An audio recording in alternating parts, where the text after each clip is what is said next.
De vlaggen kunnen uit op een soort plakken. De jaarlijkse examenuitslag van middelbare schoolleerlingen is binnen. Op het Dockinga College HAVO-VWO in Dokkum wie het tongersje feest. Wat een dag! En vandaag vieren we niet alleen het einde van een hoofdstuk. In zekere zin jullie middelbare schooltijd. En dat is wel een heel mooie en belangrijke tijd. Maar ook wel alvast het begin van een nieuw avontuur. Van leerlingen van SAIS VWO wie het net bevast meer spannend. Rafael, gefeliciteerd. Dankjewel. Alsjeblieft. Je wil toch dat ik het zo helje inderdaad. Alleen nog, de vraag wie eigenlijk mij wat voor cijfers is, maar dus dat weer nog wel even spannend. Mijn cijferlijst is eigenlijk nog veel beter dan ik dacht hier. Ik heb nog voldoende, dus dat is cool. En ik meende dat ik mijn economie net heel goed die hier, maar ik uiteindelijk gewoon een dikke 8. Dus.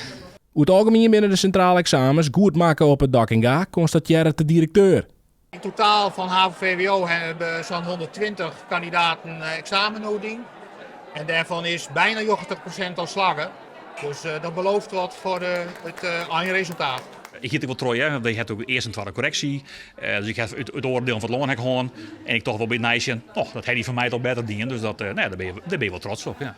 Het was een spannende dag voor de examenkandidaten, maar ook voor de docenten was het nog wat extra spannend. Het begon al een beetje vreemd van vanmorgen toen we nog net direct de berekening doen, want er was een landelijke storing nog. Dus dan heb je alweer wat extra spanning. En dat merk ik zeker in het team meer op school. Uiteindelijk kwam alles goed. De leerlingen hebben een helder doel voor de toekomst. 2 studies ga ik dan. Bedrijfskunde en fiscaal recht. En dat zal ik helemaal in Rotterdam doen. Ik denk dat ik rechten zal studeren. In Grains bij de rug.